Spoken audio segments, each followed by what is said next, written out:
Oye, te voy a dar un consejo. Y si no te lo pidió, creo que alguno de ustedes había anotado muy acertadamente en encuentros anteriores. Cuidado que a veces no, te hablan, te cuentan algo, pero no te están pidiendo ayuda, no te están pidiendo un consejo. Entonces, el consejo rápido, digamos, suele ser un filtro para la escucha empática, porque la otra persona ya no se siente escuchada, ya está escuchando ella un consejo. Y lo que más necesita una persona que está con un problema y ese problema se está expresando a través de sus propias emociones, que no son las nuestras, es recibir un consejo. ¿Cuál es el consejo más sencillo, básico y muchas veces contraproducente?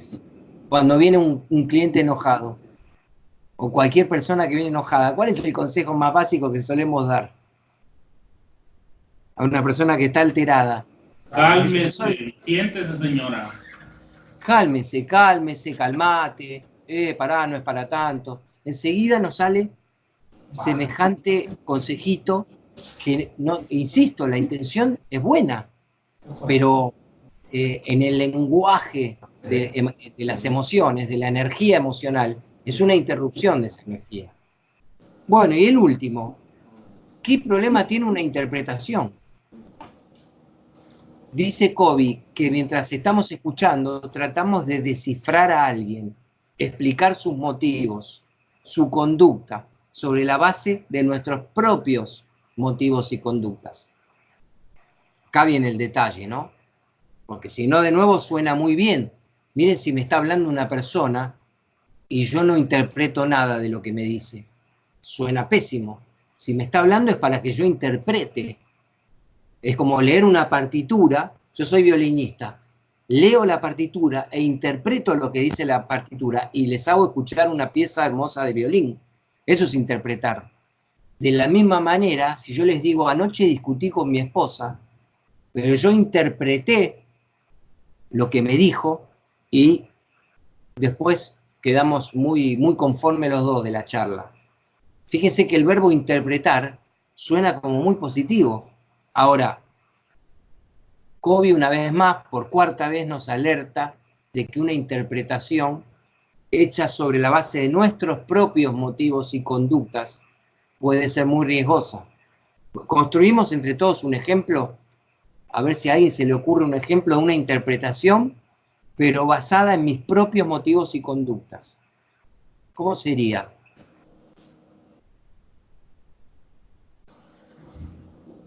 A ver, Rubén, antes de interpretación me gustaría aprovechar para pedir su opinión ahí a los compañeros.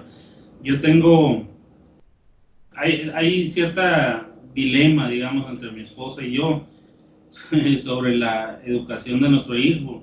Le platicaba ahorita hace ratito a Rogelio de que el consejo que le damos mi esposa y yo al niño, a nuestro hijo, sobre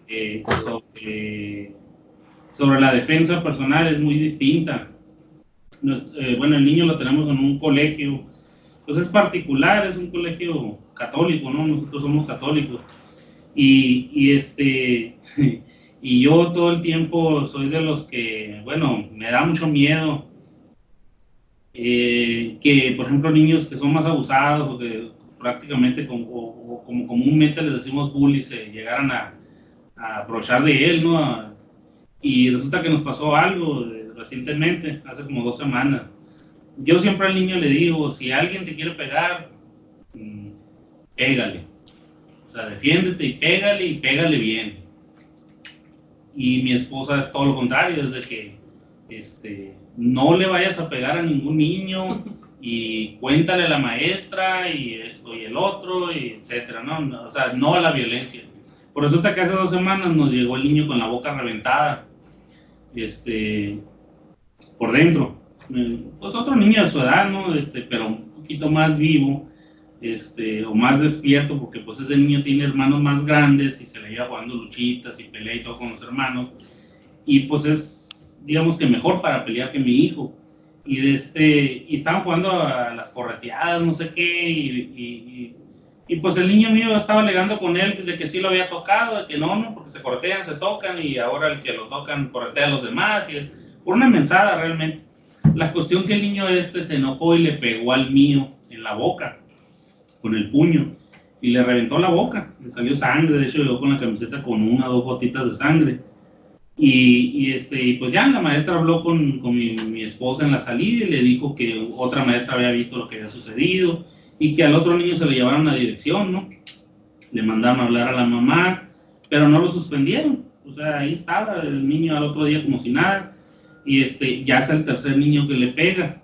Entonces, como mi hijo le hablaba bien a este niño, nunca tuve así como que demasiada preocupación, pues dijeron, pues son amigos, nunca le va a hacer nada. Pero es lo que ahora le pegó al mío, y ahí sí pues me hirvió la sangre, ¿no? Pero no fui yo nunca a la escuela. Le digo en broma a Rogelio que por lo menos ya aproveché la inteligencia emocional, porque igual ganas no me faltaron de ir a hacer el reclamo, pues. Pero bueno, la cuestión es de que mi consejo hacia mi hijo es eso, pues defiéndete, y hasta la fecha, después de que pasó eso, si te vuelve a hacer algo, pégale ahora sí, que es el otro. Y mi esposa está como que no le enseñes eso al niño, que que el otro, pero pues sí me preocupa, ¿no? Eso de que vayan a tratar de volver o no tratar, de que le peguen otra vez, pues, y como dicen ya, ahora sí que lo agarran de bajadita y cada rato le están pegando, ¿no? Entonces, quizá el consejo mío es en base a la experiencia, ¿no? Hace unos días decía yo que la misma vida o los mismos jodazos de la vida te van dando la experiencia, y yo creo que, digo, en mi punto de vista sería que se defendiera, ¿no? No le hace que le digo a Rogelio, yo preferiría que me lo suspendan a que se esté dejando que lo golpeen, pues,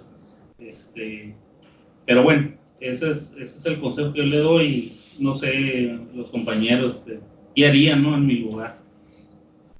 Un caso muy interesante y muy complejo. Bueno, sí, me gustaría escuchar a los compañeros, a ver qué dicen, cómo lo ven la situación. Un consejo cortito de los que somos más grandes, no es que seamos más viejos, sino que empezamos primero, dice Serrat. Que yo recuerde así rápido, que yo recuerde, a mí nunca me dijeron que me defendiera, que si alguien me atacaba lo golpeara. Nunca me aconsejó ni mi papá ni mi mamá algo así, pero como que eso es algo que está en el reptiliano, ¿no? Yo no era un peleonero ni buscaba pleitos, pero sí me tocó 2 o 3 veces que tenías que actuar y te defendías y a darle, ¿no? Inclusive yo creo que algunos de ellos lo vivieron en las escuelas, había conflictos, ¿no? En la hora de clase, en el recreo, y lo que sucedía era que decían, te retaban, ¿no? Te decían, te veo la salida, y se enteraba toda la escuela que la salida iba a haber pleito y nos íbamos a un baldío. Yo no participaba casi nunca en eso, en los pleitos, pero sí iba al baldío a ver qué pasaba, ¿no? Iba todo el grupo y se fijaban reglas, ¿no? O sea, es uno contra uno, y cuando caiga en el suelo no hay patadas en el suelo, lo tienes que dejar que se levante y el que ya no quiera seguir dice ya no quiero seguir.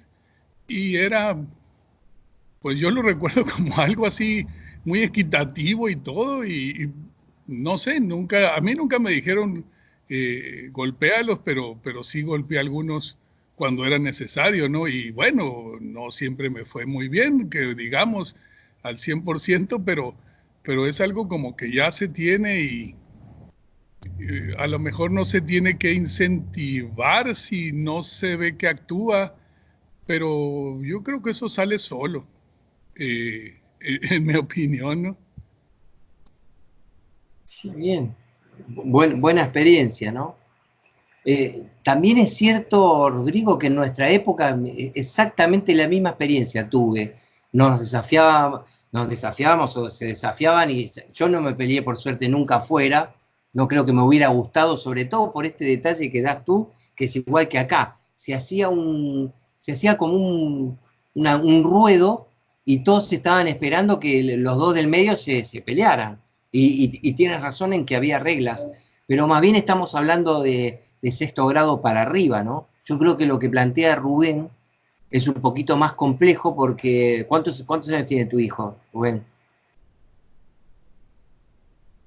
¿7?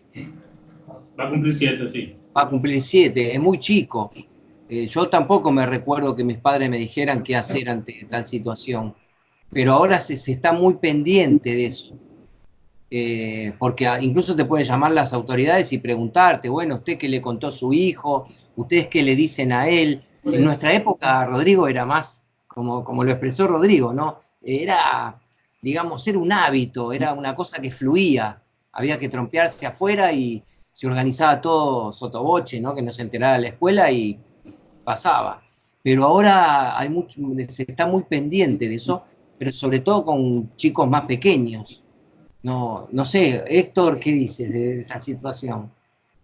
¿Qué se hace en un caso así con el niño? Es una de las partes más difíciles de la educación emocional, ¿no?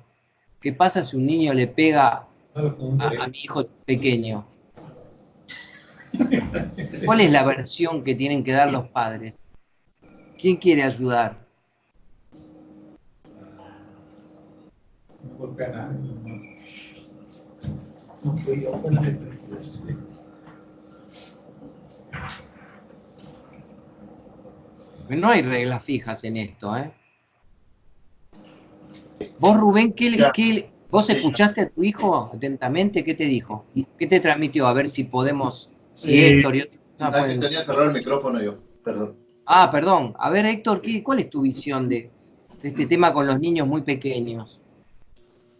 Que lo que tenemos que hacer los padres no agarrar postura pues con ninguno de los dos, o con el más grande o el más chico, sino hacerles ver que, sobre todo, que la forma en que están solucionando el problema no es el adecuado, pues. Porque eso de agarrar postura sí va dejando cicatrices en el alma, como digo yo. Y entonces hay que explicarle muy bien a los niños que no es con el pleito, no es con la fuerza como se van a solucionar los problemas, ¿no? Que pues para está papá, está mamá, para que te digan cuál es el problema y pues tratar de llegar a ser un gran mediador, ¿no? Yo creo que esa parte, a esa edad los padres tenemos que ser grandes mediadores, porque en la medida en que le estés dando pues el aval o le estés dando el ganar a uno de ellos, ténganlo por seguro que algo va a pasar con ese niño. Así como lo veo. ¿Y qué pasaría, Héctor? No se repitió eso, ¿no, Rubén, o sí, con tu hijo? No, esto sucedió hace 2 semanas apenas. Yo lo que noté en el niño fue mucha confusión, obviamente, ¿no? Porque pues yo le digo por una parte, defiéndete cuando te vuelvan a pegar. Y pues mi esposa, no, le dice, no te vayas a meter porque te van a correr a ti, le dijo. Y él es lo que no quiere, o sea, el niño lo que no quiere es que lo vayan a llevar a dirección y que lo corran. Le tiene pavor a eso, pues, de que lo vayan a llevar a dirección. Inclusive le dijo a mi esposa, cuando mi esposa fue y lo recogió a la escuela y le notificó a la maestra, pasó esto, un niño le pegó a su hijo, otra maestra lo vio, su hijo no tuvo la culpa, ya llevaron al otro niño a la dirección, le hablaron a su mamá. Pues mi esposa en el momento ni siquiera reaccionó así pues de manera a la defensiva, porque dijo, pues lo llevaron a la dirección, quiere decir que pues, lo van a reprender al niño, ¿no? Algo le van a decir a su mamá. Pero resulta que el niño estaba en el salón y la mamá llegó por él como cualquier otro día, el otro día fue a la escuela normalito. Entonces realmente no le hicieron nada al niño, pues, pero es el tercer niño que le pega, perdón. Entonces, yo lo que noté en mi hijo fue y miedo, ¿no? Porque cuando llegaron ya de la escuela a la casa, el niño le pidió a mi esposa que por nada del mundo me fuera a decir a mí. Me dijo, no le prométeme que no le vas a decir a mi papá. Y muy probablemente eso tiene que ver porque, como no se defendió, porque le hizo caso a su mamá, a lo mejor pensó que yo le iba a regañar o que le iba a pegar a él, o no sé. Entonces, pues se formó esa, digamos, problemática, ¿no? Entonces, pues yo le dije a mi esposa, entonces le digo, entonces, ¿qué? Le digo, que no se defienda nunca, que le pegue el que sea y listo, nomás que lo acuse con la maestra o cómo. Y ella sí dijo, sí, tú dile a la maestra, tú no les vayas a pegar. Pues bueno, le digo, entonces tú resuélvelo, le digo, porque pues no quieres que yo le dé mi consejo, ¿no? Pero pues en el fondo yo no quisiera, o sea, yo quisiera que le pegue el chamaco, que se defiende y le parta a su madre, ¿no? Aunque está muy chiquito, pues como es un niño muy chico de primera primaria, entonces espero que no vuelva a pasar nada así, ¿no? Simplemente era el compartirlo y ver que si a alguien le ha pasado alguna situación así, ¿no? De qué consejo debemos darle a los hijos, ¿no? Obviamente no quiero que se me haga un niño peleonero o abusón o cosas así. Sé que no lo es, pues, pero hay niños que sí son abusones, que les gusta pegarle a los otros niños y pues si no se defienden, pues toda la vida lo van a traer a patadas y a golpes, ¿no? El mismo chamaco, la misma, como les digo, no es el primero al que le pega, es el tercero, entonces, y apenas vamos a mitad de ciclo escolar, entonces, pues es un niño con el que va a convivir todavía de aquí hasta por allá, mayo, junio, no sé cuándo se termina el año, entonces, pues no la tiene fácil, ¿no? Entonces, como que tenemos que irlo guiando ahí, todos los días, desde que pasó eso, todos los días le pregunto, por lo menos, cuando llego al trabajo, ya le pregunto, ¿qué pasó? ¿Viste al niño? No, que sí, que ahí andaba, te pegó, no, pues que no, papá, y que soy el otro. Pues ya sabes lo que te dijo tu mamá, inmediatamente le dices a la maestra, ¿no? Y listo. Lo estoy como que monitoreando ahí. Claro, o sea, él al final se enteró que vos sabés. Y no lo reprendiste. No lo reprendiste. No. Le dijiste, bueno, vamos a seguir el criterio de mamá. Sí, así es. Lo platicamos los tres, pues ahí en el momento, el mismo día. Sí me dijo Sara Elena, aunque el niño me dijo, pues, le dijo, perdón, a ella que no me fuera a decir. Pues igual mi esposa me dijo en cuanto llegué y ya lo platicamos y todo. Le revisé la boca y sí, la traía reventada, ¿no? El chamaco le pegó con el puño cerrado. Y ya revisé la camiseta y sí, tenía sangre, pues, no mucha, ¿no? No mucha, unas gotitas de sangre y todo, pero pues igual le pegó y no fue un accidente ni nada, sino que lo agarró y le dio con todas sus ganas el puñetazo en la boca, pues entonces debe de ser, digo, porque yo me acuerdo en la primaria también que en alguna ocasión me llegaron a pegar y no fue hasta que me defendí que ya me dejaron en paz, ¿no? Entonces, pero no sé, hoy en día cómo sea las escuelas, en aquel entonces era otro, ni siquiera los maestros salían al recreo con nosotros, o sea, era como una jungla el recreo. Había pleitos, había hasta, de todo había en la primaria. El club de la pelea. El club de la pelea. Pero no, esperemos que no pase a mayores, ¿no? Ya si le vuelven a pegar, pues ahí a la que le voy a reclamar es a mi esposa. Exactamente. Bueno, acuérdense de la famosa frase, ¿cuál es la mejor decisión que se puede tomar? La que se puede rever. Todo lo que conversamos acá, lo que dijo Héctor, por ejemplo, lo que dijo Héctor es incuestionable e inatacable. Lo mejor es aprovechar esas situaciones para mediar, hacer educación emocional, etc. Pero también es verdad que son muy, muy chicos, muy inmaduros. Entonces, acá justo la interpretación de la situación hay que hacerla, Rubén. O sea, acá vuelve Kobe a alertarnos, cuidado con las interpretaciones, porque está presuponiendo de un adolescente para arriba en la edad. Pero ¿qué pasa con un niño de 6, 7 años? Que, como dice Rubén, le pegan y capaz que le sacan un diente un día. Una cosa más fuerte, ojalá que no. Pero hay que intervenir y fijarse qué se hace. Una de las posibilidades también es mezclar criterios, porque por ejemplo, cuando lo de Héctor, insisto, va como titular, ¿no? Va a la cabeza de todo, pero supongamos que al hijo de Rubén le pegan 2 veces más, y 2 chicos distintos, porque si no, si es el mismo, hay que ir a hablar a la escuela y tienen que ayudarlo a ese chico a que modere sus impulsos y no siga lastimando a otros chicos.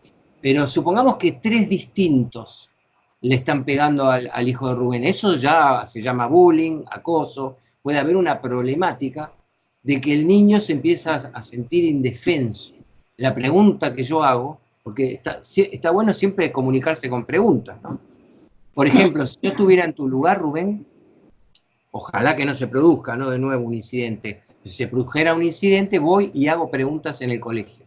La pregunta que yo comparto con ustedes es, ¿no se le explica a un niño que si le pegan más de una trompada, después de la primera trompada están por pegarle la segunda? O supóngase que el niño pregunta eso. ¿No hay que defenderse? Yo hago esta pregunta. ¿No hay que defenderse o hay que defenderse? ¿Qué dicen ustedes a esa problemática? Supongamos que esa pregunta la hace un niño, ¿no? Sí, pues básicamente yo lo que le dije a mi hijo, ¿no? Si te pegan, pégales. Si te pegan a ti, pégales. O sea, si le volvían a pegar, pues no de que llegara al día siguiente se lo trompeara a él al niño, ¿no?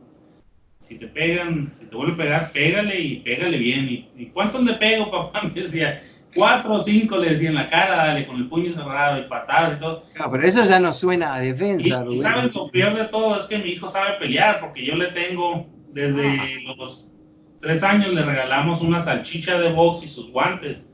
Y él, en aquellos, desde los 3 años para acá, le pegaba la salchicha y sabe pegar combinación de 2, 3 golpes.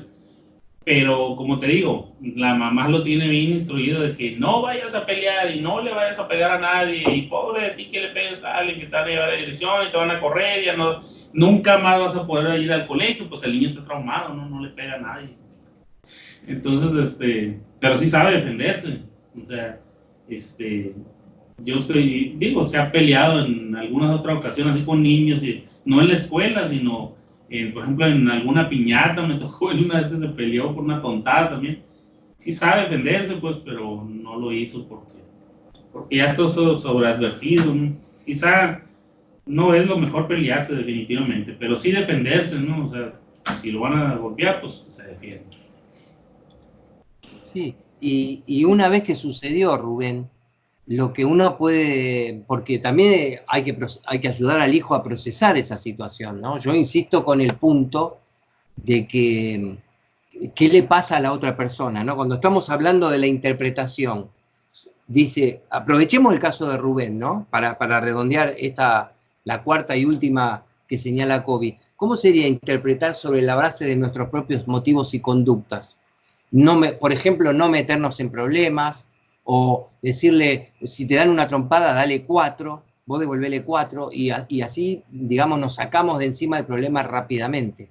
Pero no es conveniente ese tipo de interpretación rápida, porque como dijo Héctor, ¿dónde quedaría la educación si todas las cosas que nos perturban o nos molestan nos las sacamos de encima rápido? Entonces, una alternativa es ayudar al hijo a que procese bien qué ocurrió. Y a mí se me ocurre simplificar así. Un escenario, como le pasó a mi hijo con la profesora, es que tu hijo Rubén no se sienta vulnerable. Diga, no, a mí no te lo va a decir con esta palabra, ¿no? Que no lo veas ansioso o preocupado porque le van a volver a pegar. Ese escenario permite manejar las cosas con más facilidad porque tu hijo no está sensibilizado.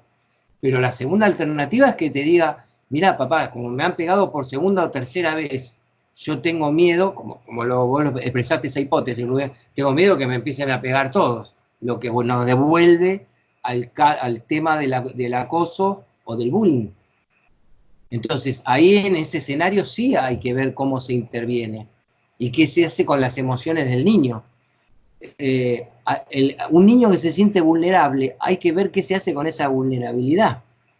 Porque también ¿se acuerdan cuando hablábamos de transformar las emociones?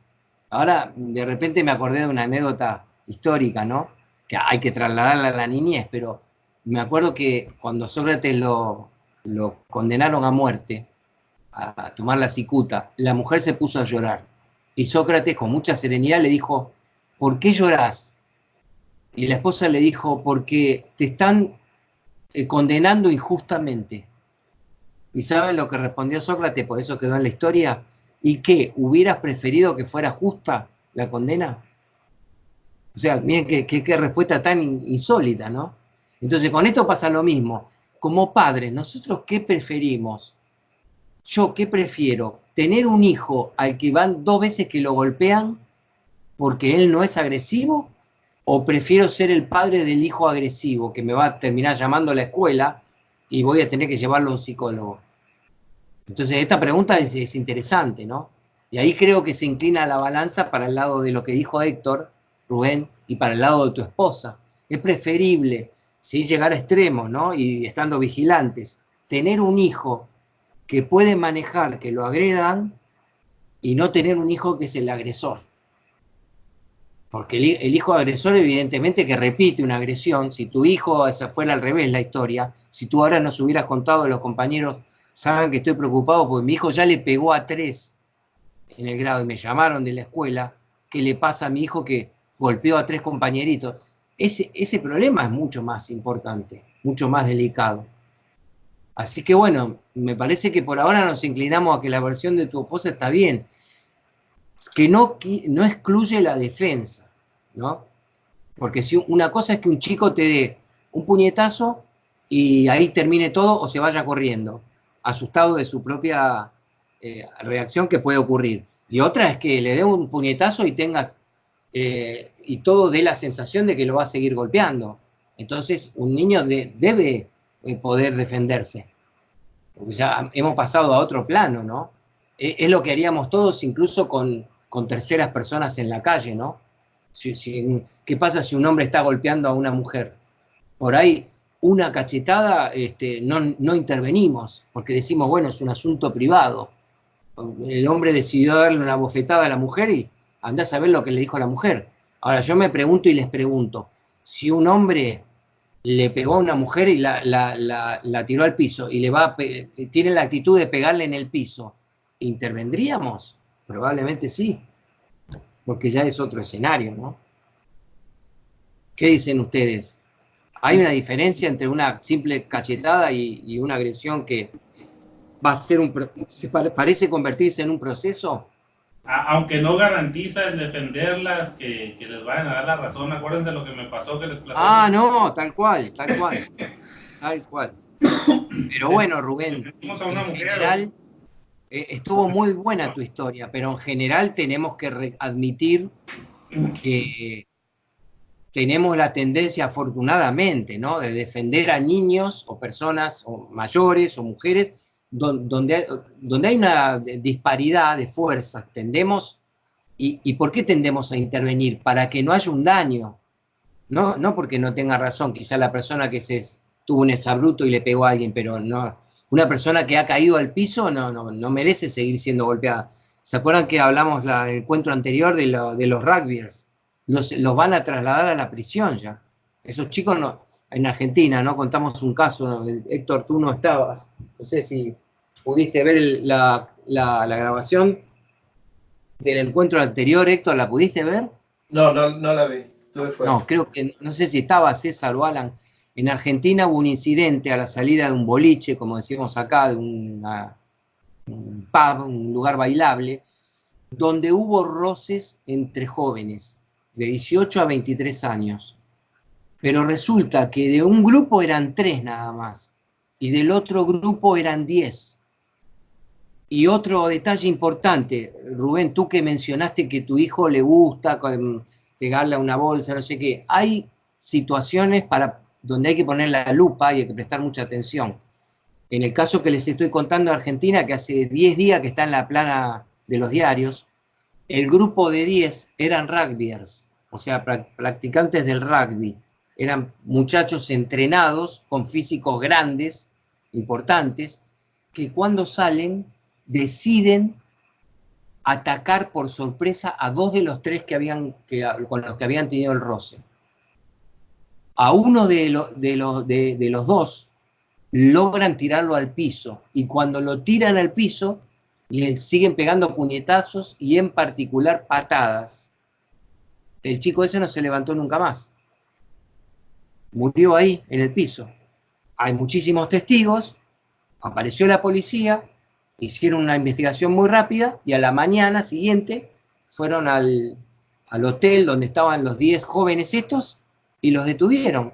Y ahora, prisión, y durante algunos de ellos van a estar años en prisión por no haber sabido controlar la violencia que ejercieron. Todos los testigos, por eso está en la tapa de los diarios hace 10 días, ¿no? Dicen que el ensañamiento fue brutal. Brutal. Y hay otro detalle lamentable, que fíjense, a veces como un hecho que parece menor, puede pasar a ser mayor. Se convirtió en un problema social, porque los rugbyers, el muchacho que murió era de una zona menos favorecida, y los rugbyers son de clase media alta. Y al darle las últimas patadas le dijeron, levantate negro de mierda.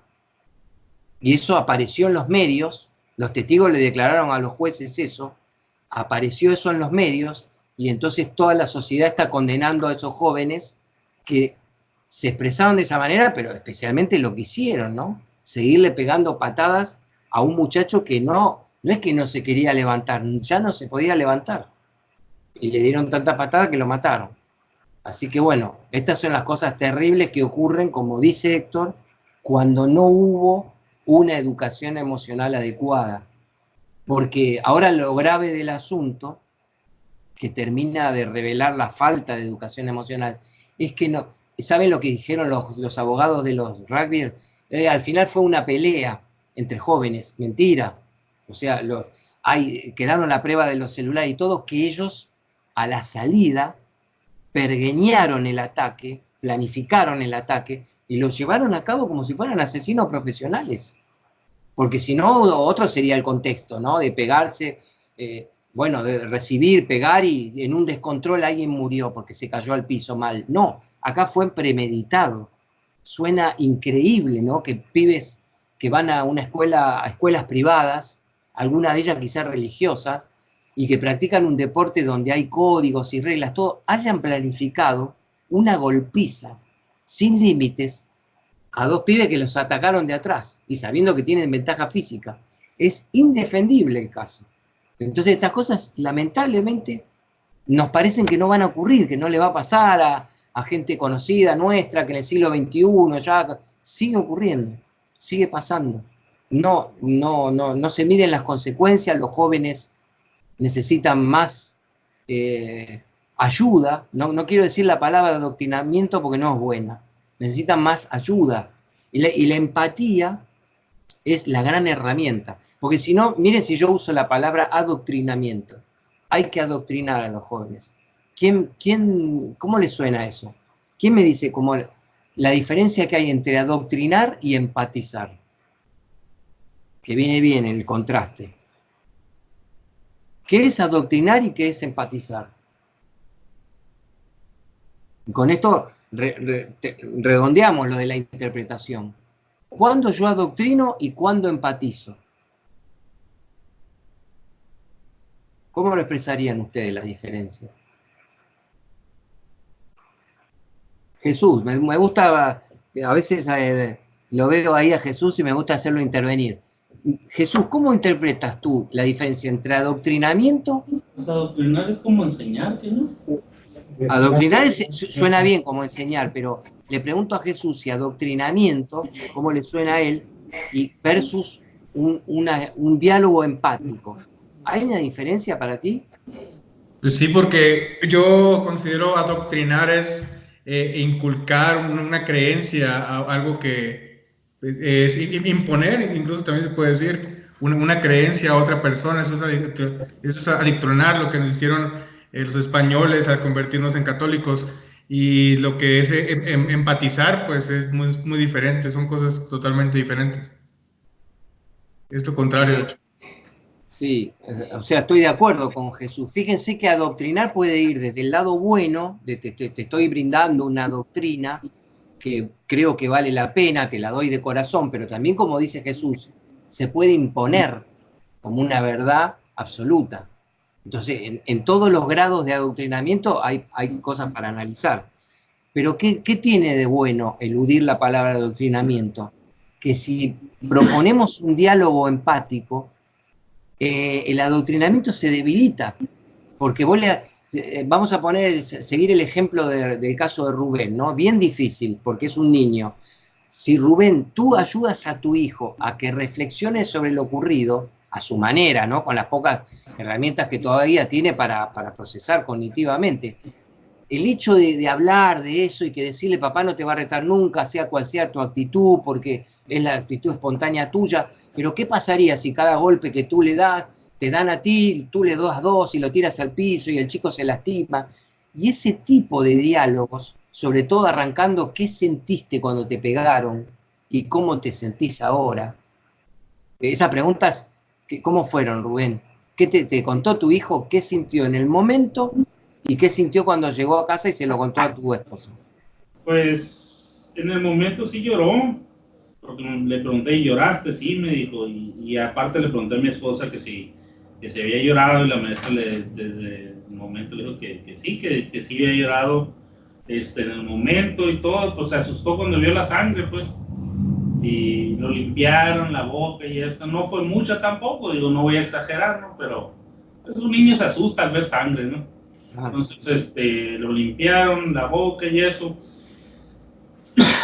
Perdón. Y yo creo que fue más el momento. Ya después, cuando estaba en casi todo, pues me estaba platicando bien normal, sin ningún, no se veía triste ni nada, andaba brincando, andaba el otro. Ya después de que hablamos, ¿no?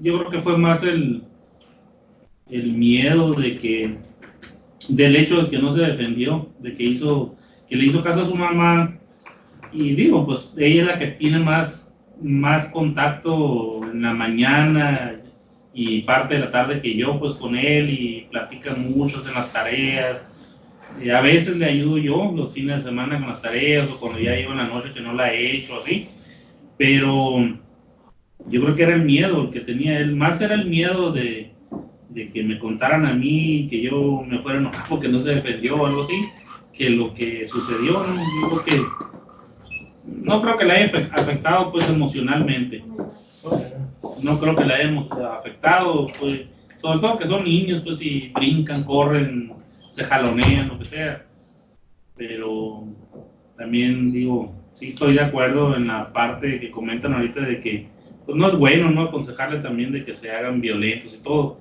y sobre todo partiendo desde mi interpretación de cómo debe ser, ¿no?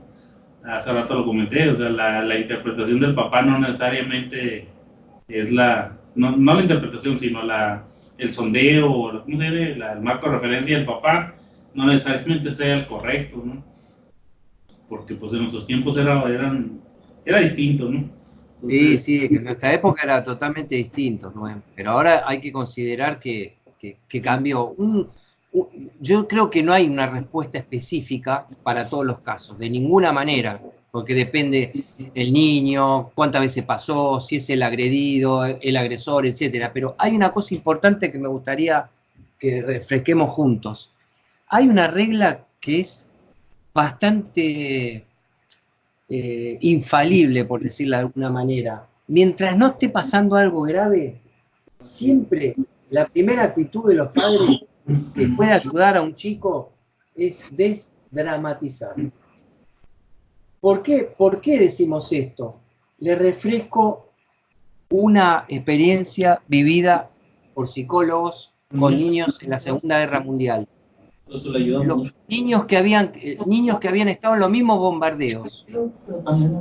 ¿Qué observaron los psicólogos? Que los niños que habían tenido menos daño psicológico eran los niños cuyos padres los habían ayudado a desdramatizar la situación.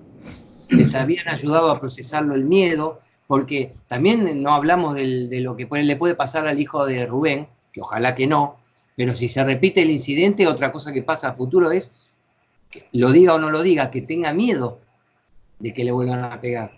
Entonces hay que estar alertas a eso. Por eso la cuestión de desdramatizar, con este ejemplo de la Segunda Guerra Mundial, que es lapidario, padres que desdramatizan y ayudan a procesar las emociones de sus hijos, como dijo Héctor, los están haciendo madurar emocionalmente. Después, más adelante, va a venir el concepto de mediación que mencionó Héctor, de cómo se resuelven conflictos sin llegar a las piñas. Pero se dice piña en México, ¿no?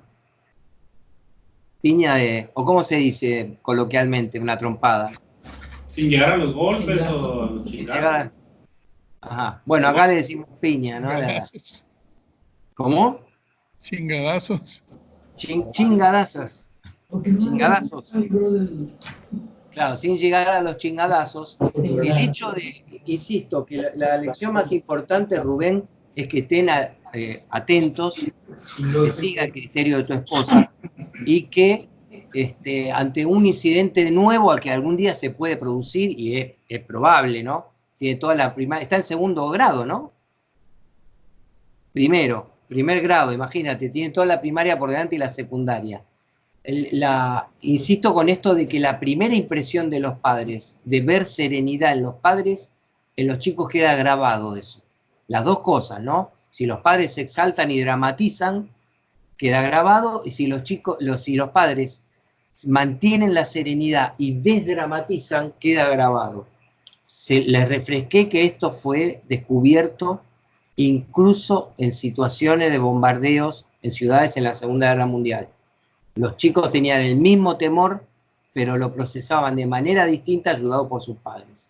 Así que creo que, gracias al ejemplo que puso Rubén, refrescamos este principio general, por lo menos de principio. Bueno, y nos queda una sola pantalla de la cuestión de los niveles de escucha.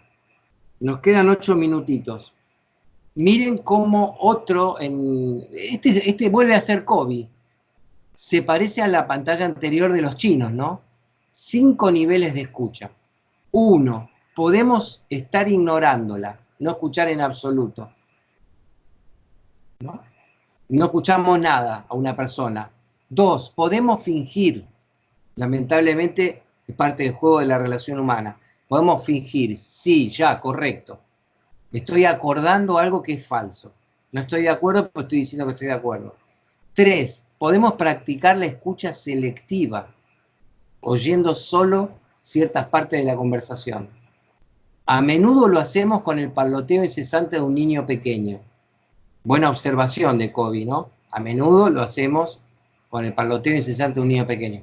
4ª alternativa. Las primeras 3 son bastante problemáticas, ¿no? Repasemos. Si yo ignoro a un compañero de trabajo, voy a tener consecuencias. Si yo finjo, también hay consecuencias. ¿Y cuánto voy a tener que sostener la ficción? 3, escucha selectiva. Escucho lo que me conviene o lo que me gusta, y lo que no me conviene y no me gusta, no lo escucho. Recién en la 4ª ya estamos más o menos comunicándonos. Podemos brindar, dice Covey en la 4ª, una escucha atenta, prestando atención y centrando toda nuestra energía en las palabras que se pronuncian. Pero aún así, como en el caso del ideograma chino, aun cuando escuche atentamente a un compañero que me está contando un problema, y yo soy el líder, se me puede escapar el último y 5º nivel que suele ser crucial. Dice Covey, citado textualmente, ¿no? Muy pocos de nosotros nos situamos en el 5º nivel, la forma más alta de escuchar, que es la escucha empática. La escucha empática agrega a la atención, ¿se acuerdan la de los chinos? ¿Qué agrega a la atención? ¿Quién me lo dice con sus propias palabras? Además de escuchar el problema, ¿no? Después de la atención venía los ojos, y entonces en palabras de Covey sería, la escucha empática es la escucha que incluye las emociones, o que incluye al corazón. O sea, me acabas de contar el problema, y además te pregunto cómo te sentís, o cómo te hizo sentir el problema, o cómo te hace sentir hacia el futuro, porque a veces se trata de la situación, emociones, hay emociones que están orientadas al pasado, hay emociones que están en el presente, y hay emociones que están orientadas hacia el futuro, por ejemplo el miedo o la preocupación, también el enojo. Entonces, así está completada la escucha empática. Algo para la próxima. Para la próxima, que ya arrancamos con el módulo 7, ¿no? A ver quién me ayuda con esto. Un líder que puede ser docente, padre, director de un equipo en una empresa, director de un grupo de vendedores, gerente de ventas. Un líder necesita dos herramientas que están tan interconectadas como nuestras piernas o nuestros ojos. Miren si yo le hago esta pregunta absurda. ¿Qué prefieren, que les corten la pierna izquierda o la derecha? ¿O qué prefieren, que les arranquen el ojo izquierdo o el derecho? ¿Ustedes qué contestarían a esa pregunta? Es bastante absurda la pregunta, ¿no? ¿Tienen preferencia? ¿O van a quedar? ¿Qué pasa si les cortan la pierna izquierda? ¿Son los mismos ustedes para caminar? Obviamente no. ¿Alguien de ustedes tiene alguna... Tomémoslo con humor, ¿no? El planteo ahora. ¿Alguien de ustedes tiene preferencia que le corten la izquierda o la derecha? ¿O es exactamente lo mismo? ¿La izquierda? Dice no es que la izquierda porque no la usa. La izquierda. Claro, puede ser. En el caso de un jugador de fútbol es zurdo o es diestro, bueno, cortame la izquierda o la derecha. Pero a lo que vamos es, no vas a poder eludir las muletas.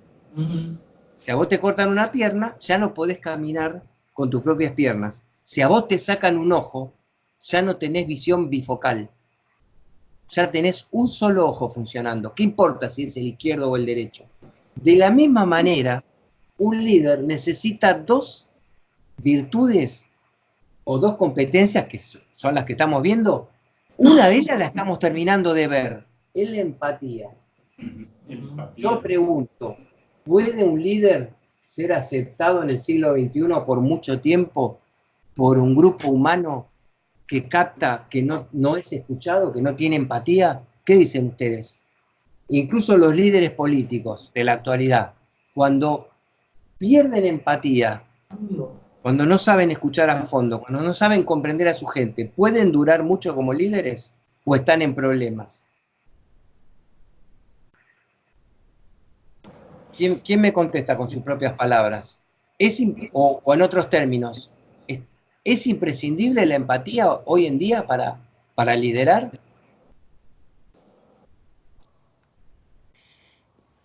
Rodrigo, ¿tú crees que es imprescindible o pueden discrepar? Que sí, completamente, porque los otros casos de simpatía es hacerte hacia un lado, hacia el lado de que quiere la persona. Por ejemplo, en el caso que dijo Rubén ahorita, si Rubén, oye, ¿y cómo la ves? Le digo que le pegue. Si yo me baso en experiencias anteriores, propias, ese líder se pone en ese caso, a lo mejor y simpatiza con él, pero no es lo mejor. Y la empatía dice que tiene que ser desde adentro, pero sin meter el pasado y solamente pues plantear consecuencias a futuro que son válidas y más que nada del momento actual, ¿no? Y hacerlo desde dentro, ¿no? Desde dentro sin involucrar cosas propias, pasadas o de otras experiencias de otras gentes pasadas, simplemente hacerlo desde dentro y ver en lo que se está proponiendo que si hay empatía, pues se van a ver muchas cosas que puedan ocurrir de inmediato y a futuro, ¿no? Según el actuar que se esté pidiendo, ¿no? Que esté pidiendo ese líder. Correcto, o sea, Rodrigo, escuchar sin los filtros, escuchar abiertamente. Ahora, dejo una pregunta planteada para el jueves. Miren qué curioso. Acá vamos a poner un signo de interrogación por ahora, ¿no? les voy a contar una situación y la dejamos para el jueves abierta. Pero ayúdenme a vivenciarla, ¿no? Todos nosotros que estamos acá, somos vendedores. Y estamos en problemas. Tenemos un producto que es cada vez más difícil vender.